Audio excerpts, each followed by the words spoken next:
बयान पर साफ तौर पर आपको कैसे पता कि चीन ने जमीन हड़प ली है? क्या आपके पास इसके सबूत हैं? क्या आपको पास कोई इसका दस्तावेज है? क्या एक सच्चा भारतीय ऐसा कहेगा? सुप्रीम कोर्ट ने ये टिप्पणी राहुल गांधी को लेकर की है। दरअसल अपने दर्शकों को बता दें कि ये मामला है क्या। आपको याद होगा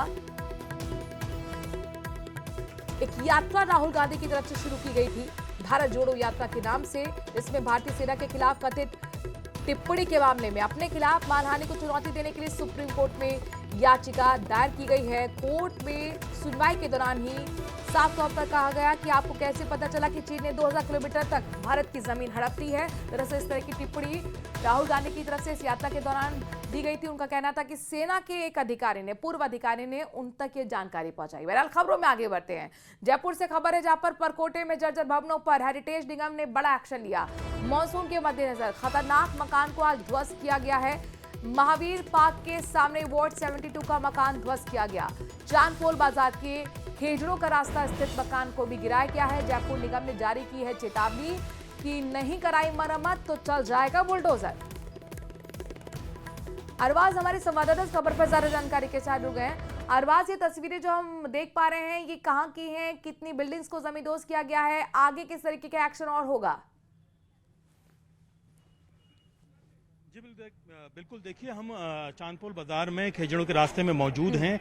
यहाँ पर जो जर्जर इमारत है उसे गिरा दिया गया है। करीब करीब आधी इमारत आप देख सकते हैं कि गिर चुकी है, बाकी भी इसे अलग अलग हिस्सों में गिराने की प्रक्रिया जारी है। निगम ने पहले ही जो है यहाँ पर नोटिस जारी करना, चेतावनी जारी करना शुरू कर दिया था। जिस तरह से घटनाक्रम लगातार जारी था, बारिश काफ़ी ज़्यादा हो रही थी और 126 से ज़्यादा मकानों को चिन्हित किया गया था। जो किशनपोल क्षेत्र है, अकेले इस क्षेत्र के अंदर ही 65 के करीब मकान बताए जा रहे हैं। पूरे राजस्थान में 2200 से ज़्यादा मकान बताए जा रहे हैं। ये जब खतरे का निशान था, यहाँ पर चेतावनी भी नगर निगम हेरिटेज की ओर से चस्पा कर दी गई थी। आज जैसे ही बारिश का दौर थोड़ा थमा, नोटिस जारी करने की प्रक्रिया के बाद में इन्हें गिराने की जो प्रक्रिया है वो शुरू कर दी गई है। 2 मकानों को आज यहाँ पर गिराया गया है। जिस हिसाब से ये कार्रवाई की गई है, निगम ने स्पष्ट संदेश दिया है कि कोई भी ऐसी लापरवाही बर्दाश्त नहीं की जाएगी। जिस तरह का घटनाक्रम है, जो हालात हैं, लगातार जो उपायुक्त हैं खुद ग्राउंड जीरो पर मौजूद हैं, जो संवाद हैं वो लोगों से कर रहे हैं और आसपास की जितनी भी बिल्डिंग हैं जिन्हें पहले से ही निर्देश दिया जा चुका है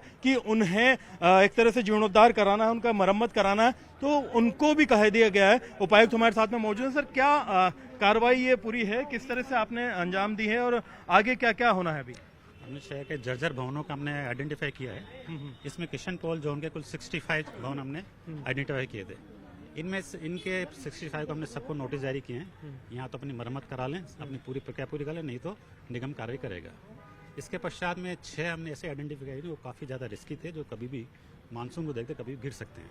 तो इसके लिए हमको नोटिस देने के बाद उन्होंने कोई असर नहीं लिया। तो इसके लिए हमने सबसे पहले उनको मकान को खाली करने का नोटिस दिया गया, खाली करा कार्रवाई करें। तब भी उन्होंने नहीं किया, तो हमने जाब्ता भिजवा कर उनको खाली कराया। खाली करके पहले सील करवा दिया ताकि अंदर कोई रह न जाए। तो सील करने के भी 2-3 बाद हमने कार्य करने का निश्चय किया ताकि कोई ऐसी कोई हो ना अंदर को रह जा कर जाए तो उसको इंश्योर किया जा सके। इसके बाद में सीज करने के बाद में उनके द्वारा कार्य नहीं करने पर आज हमने दोनों बिल्डिंगों को तोड़ने का निर्णय लिया। जो रिस्की पार्ट है उसको तोड़ने का निर्णय लिया। इसमें मेन चीज़ ये है कि इसका खर्चा वैसे उसको संबंधित मकान मालिक को उठाना चाहिए था, लेकिन उन्होंने कोई कार्य नहीं की। तो निगम का इसके जो भी खर्चा हुआ है हम उससे संबंधित से वसूल करेंगे। यानी चेतावनी पहले दे दी गई थी, अब अगर उन्होंने नहीं किया टाइम पर तो ये जो जमींदोज करने का खर्चा ये भी उन्हीं को वहन करना पड़ेगा। चेतावनी ने उनको तो देना ही है, देना ही है, इसमें तो कोई विकल्प है ही नहीं। पहले खाली करने की और गिराने की चेतावनी अपन ने 3 बार नोटिस दे दिया, लेकिन उनका कोई असर नहीं लिया। कोई जयपुर में बता रहे हैं 126 से ज्यादा ऐसे मकान हैं, ओल्ड हेरिटेज सिटी, और बारिश इस बार रिकॉर्ड तोड़ है। हाँ, ये बात सही है कि अभी तो मेन उन्हीं बिल्डिंग को लिया है जो लगभग गिरने वाली हैं। बाकी बहुत सारी ऐसी बिल्डिंग्स हैं जो रिपेयर भी मांग रही हैं और तोड़ने की भी गुंजाइश है उसमें। लेकिन अब बहुत सारी बिल्डिंग्स के अंदर किराएदार मकान मालिक के झगड़े और परिवार के झगड़े इतने ज़्यादा हैं कि बहुत ज़्यादा कॉम्प्लिकेशंस हैं इसके अंदर। तो उसको भी हम ध्यान में रखें और उसके बाद ही कार्रवाई कर रहे हैं। हर साल आप मानसून से पहले एक्सरसाइज भी करते हैं, इस बार बारिश काफ़ी तेज़ है। पिछले साल एक मकान गिर भी गया था, तो इस बार कोशिश ये रही कि पहले से एक्टिव रहा जाए और ऐसी कोई हादसे को होने से पहले बचाया जाए। हाँ, ये बात सही है और इसीलिए अपन ने पहले सर्वे कर लिए, नोटिस भी डीसी साहब ने दे दिए हैं सभी को और जो बिल्डिंग्स की जो जरूरत पड़ रही है इमीडिएट करने की, उसको हम शुरू कर दिया। अभी 2 गिराए हैं, यानी 4 और गिरने अभी बाकी है। कहाँ कहाँ होगी? छह जो मेन थे, उन 6 में से 4 ने तो कहा हम अपने स्तर से रिपेयरिंग करा लेंगे। उन 4 में से 3 ने तो रिपेयरिंग काम शुरू कर दिया है, हम खुद जाके देख के आए हैं। और बाकी एक है, उसने 3 दिन का हमसे समय लिया है। अगर 3 दिन में कार्रवाई नहीं करता तो उसके विरुद्ध में हम कार्रवाई करेंगे। तो अभी मतलब ये कार्रवाई आने वाले टाइम में आपकी मॉनिटरिंग बता रहे हैं कि डेली आप रिपोर्ट तैयार कर रहे हैं, जो आयुक्त हैं उनको भेज रहे हैं। क्या उसमें मॉनिटरिंग रिपोर्ट है, क्या स्टेटस आ रहा है? इसकी हम रेगुलर मॉनिटरिंग कर रहे हैं, क्योंकि इस बार बारिश भी काफ़ी ज़्यादा हुई है, रिस्क काफ़ी ज़्यादा है। तो हम इस चीज़ का प्रिकॉशन बरत रहे हैं कि इससे जन हानि ना हो किसी तरह की। इसलिए से हम 6 को आइडेंटिफाई किया। अब जो और बची हुई है उनमें से भी हम हो सकता है कुछ निकालें ऐसी जो वास्तव में बहुत ज़्यादा खतरनाक स्थिति में है, तो उन पर भी कार्रवाई की जाएगी। मलबा हटेगा या नहीं हटेगा? जैसे आगे मलबा है, मैं पड़ोसी हूँ, तो मलबा यहाँ से जो है कि हटे, ताकि ये गुड़कता ही रहेगा।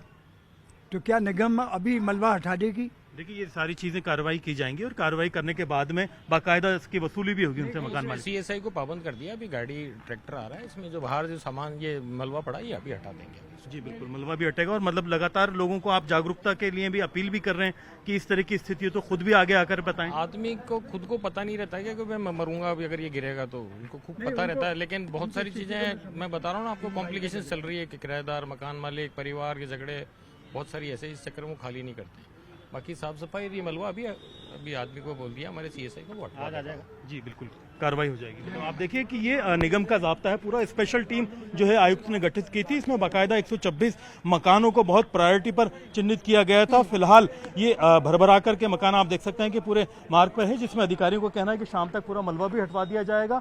और अभी भी देख सकते हैं कि पिछला हिस्सा और बीच का काफी हिस्सा अभी बाकी है, जिसमें काम किया जाना बाकी है। कुछ स्थानीय लोग यहाँ पर मौजूद हैं, उनसे बातचीत करते हैं। सर, आप बताएं क्या कहना चाहते हैं? लोगों साहब, इधर देख के, इधर देख के, आपकी बिल्कुल बगल में बिल्डिंग है। और ये मेरी ये बिल्डिंग है ना, तो ये सारा मतलब मेरा पानी अंदर जा रहा है दुकान तक में। तो क्या होगा, मतलब निगम नहीं गिराया था ये जब भी, और ये मकान मालिक हटाए नहीं थे, हमको क्या पता इस बात का। और ये मेरे पूरे मकान में पानी का, मेरे पाइपलाइन पानी नहीं आ रहा, मेरे 6 महीने से पानी परेशान हो रही है। 75 साल की उम्र के हैं सर, ये बहुत परेशान हो रहे हैं। हम पड़ोसी हैं, कई बार इन्होंने निगम से शिकायत की, मकान मालिक से भी कहा, लेकिन बहुत खतरा हो सकता था आप लोगों को भी, कोई गिरते लोग दब जाते, मर जाते, हादसा हो जाता। बिल्कुल खतरा हो। हम तो निकल सुबह 5 बजे हम निकलते हैं तो यहाँ से बंदर कूदते हैं, बंदरों की भीड़ आ जाती है तो पत्थर गिरते हैं, छज्जे वगैरह गिर जाते हैं। बंदर आते हैं, कुत्ते भी जाते हैं। और कुछ जो है कि वो चिन्हने वाली को मैंने बचाया, खींच के ले गई, और कचरा उठाने वाली वो समझती नहीं थी, उसको बचाया। इसका पानी कहाँ जाएगा अंदर? आप देखेंगे कि ये पूरी स्थिति है, और ऐसा कोई एक नहीं है, क्योंकि सबसे ज्यादा जो सेंसिटिव जोन है पूरे जयपुर के अंदर वो किशनपोल जोन है। इस जोन के अंदर सबसे ज्यादा बिल्डिंग है, 65 से ज्यादा इमारतों को चिन्हित किया गया, लोगों को प्यार से समझाया गया, नोटिस दिए गए, बताया गया, जागरूकता की कोशिश की गई, उनसे काम करने के लिए भी कहा गया कि जो भी रिपेयरिंग का काम है वो त्वरित गति से करा लें, कोई हादसा पेश ना आए। लेकिन निगम अधिकारियों ने जो बड़ी बात बताई है, उसमें सबसे बड़ी समस्या यहाँ पर हो रही है मकान मालिकों और किराएदारों के बीच में होने वाले डिस्प्यूट, खानदानी डिस्प्यूट, बंटवारे के डिस्प्यूट, इन तमाम चीजों की वजह से जान को देंगे कि इस तरीके के हादसे ना हो। और ये आप बता रहे कि इसी इलाके में 65 ऐसे मकान हैं जिनको चिन्हितकरण किया गया है और उनको जमींदोज किया जाएगा। तो आज कितनों को जमींदोज किया जा रहा है, किस तरह से आगे एक्सरसाइज बढ़ेगी, जरा ये भी बताएं। देखिए, आज 2 को किया जा रहा है, 1 को पहले किया जा चुका है, दूसरा हमारे पीछे मौजूद है। 4 को जो है 6 को टोटल इन्होंने बहुत हाईली सेंसिटिव मान करके गिराने का जो है निर्णय लिया था, जिनमें से 3 ने खुद ने अपने स्तर पर गिराने का काम शुरू कर दिया, 1 ने काम रिपेयर करके उसकी पालना रिपोर्ट इनको दे दी है। बाकी जो टोटल 126 मकान है उसकी डेली बेसिस पे रिपोर्टिंग बनकर के बाकायदा जो कमिश्नर है जयपुर नगर निगम, उनको रिपोर्ट दी जा रही है कि उनका क्या स्टेटस है, कितने लोग वहां पर रह रहे हैं, क्या पूरी तरह से एक्शन मोड में नजर आ गया। और इसकी तस्वीरें भी लाइव हमारे संवाददाता दिखा रहे हैं, एक्सक्लूसिव तस्वीरें पहुंचाने के लिए अरबाज बहुत बहुत शुक्रिया। ग्राउंड जीरो से ये तस्वीर आपने देखी। लगातार इस तरह की एक्सरसाइज कल भी जारी रहने वाली है।